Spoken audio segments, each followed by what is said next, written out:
Alright, it's been several months and a couple of thousand kilometers and I'm ready to give my final verdict on the Winspace G2 gravel frame. And let's not waste time, this is an impressively cheap and very versatile basis for a gravel build. There's plenty I like about it, but also a few things that I don't. But before I get into all of that, I made a full build video that covers manufacturing and finishing quality. That's a good accompaniment to this review, so watch that at some point. Second, the full build will be listed below in case you want to know what the parts are that I've used. And finally, yes, this was sent for review, but it's fully independent. And I think you'll see that by the time you get to the end. So let's get down to what I liked. Starting, of course, with value. And for $1,280 US, you get a carbon frame, fork, and seat post, which is just excellent bang for buck. But it doesn't stop there. You also get an FSA headset, some good quality through axles, Di2 cable stoppers, and even a spare derailleur hanger. And that's awesome. I think every bike should come with a spare derailleur hanger. I don't know why they don't, and I love that the G2 does. And $1,280 for all of that is kind of ridiculous. It's carbon for less than a lot of steel and aluminium. And look, you can find equivalent deals from similar customer direct brands, but sometimes it's just good to have some perspective on how cheap carbon fiber is nowadays. But enough about that, let's talk versatility.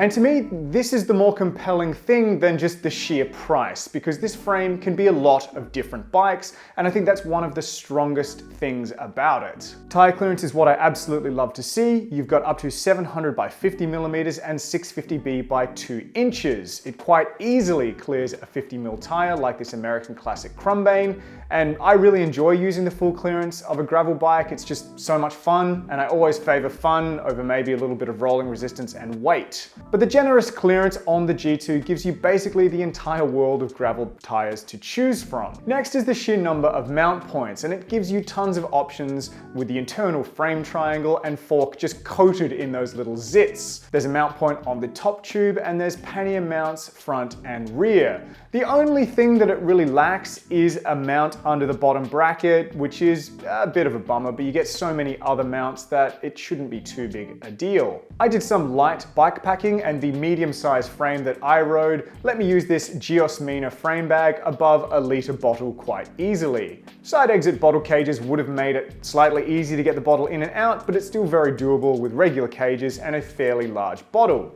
The mounting options and tire clearance just give you so many options to build the bike as you want it. And that really is an excellent part of what the G2 serves up to buyers. The next positive is the fun, and I'll talk more about the geometry and ride later on, but I will say that I do enjoy riding this thing with 50mm tires. It's quite a reactive and responsive frame that's sort of far more aggressive than I was expecting. It rides tarmac surprisingly well, much better than you would expect from looking at it, because the deep bottom bracket drop lets you really sink your boot into the corners, and it also has a fairly forwards biased riding position. It is a frame that makes you want to ride it fast and aggressively. It also kind of rides unlike any other gravel bike I've ridden before, and you really want to throw it around, particularly on some of the rougher terrain, and that's, always a good thing. Bikes should always be fun. There is a reason why this bike is so good and sharp on tarmac though, and that kind of might not be a good thing, depending on what kind of gravel bike you actually want to build.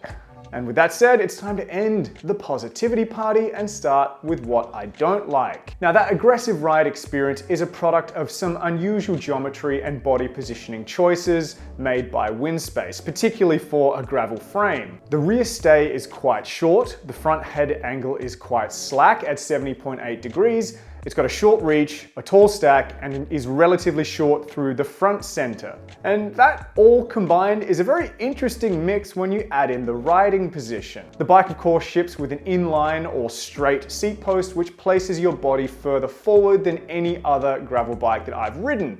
And really, how often do you see inline posts even on road bikes nowadays? They're getting pretty unusual. They were quite cool a few years ago, but nowadays they're not that common. That meant I had to use a 110mm stem to get the position that I want. And in short, I don't really like that. Those who've ridden off-road bikes a lot will know that when the terrain gets tough, you want more weight over the rear. It's the same if you're descending gravel. You want to keep your weight over the rear wheel rather than loading up the front. And that forward position is what makes the frame fun on tarmac, that and the bottom bracket drop, but it is something of a handful when you're off-road. Technical and steep descents aren't very fun on this frame because you're fighting to shift your weight back, but you're somewhat locked forwards by that riding position. I really think a post with a 20mm offset would make it a much better ride off tarmac or when you're bike packing. It's the first thing that I'd change about this frame because you can run a shorter stem, have less of your weight over the front of the bike, and even run wider bars. So I'd even like that as an option at the buying stage for people. If they could choose a setback post rather than an inline post, it'll just let people cover a few different types of build rather than the default one that ships. The seat post topic also leads to the rougher ride quality than I expected. The inline post is 31.6mm in diameter, which is very unusual for a gravel bike, and it transfers a lot of bumps straight up into your body. There is a lot of exposed posts, so it does sway laterally a decent amount, but when you hit bumps, it does very little to protect you.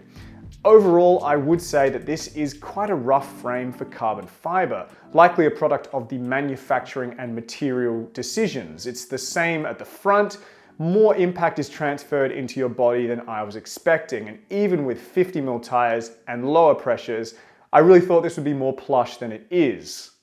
I did some big days on this thing, riding rough trails, and I could feel it in my back and shoulders by the end, so that is something to keep in mind when you are thinking about the G2.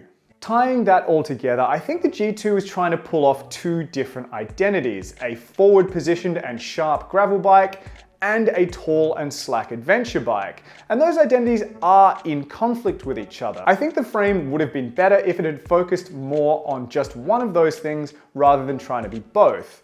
Currently, it's a little too racy for an adventure bike and a little too slack and upright for a racy gravel bike. Admittedly, that does give you some room to create very different bikes from the same base frame. You can do a lot with the G2 frame set, and multiple people could own the same frame but have wildly different bikes once they've customized it to their taste. For people wanting an aggressive build, you're probably going to be fine with how it arrives, but people wanting a more relaxed gravel experience with a bit of bike packing should consider budgeting for a setback post. I think that would make a really big difference. So now the magic moment. Do I recommend the Winspace G2? And the answer is yes. It's quirky, it's a bit weird, but you can't ignore the versatility for the price. I have to be hard on these products because people might spend a lot of money based on what I say. So I don't want people to take away that I don't like the G2 because I pointed out, quite a few flaws. If this frame is your gateway into gravel and adventure biking, if it fits your budget, if it fits what you want to do with it, then build the bike, go out and enjoy riding it. Just be aware of what it is and what you're getting.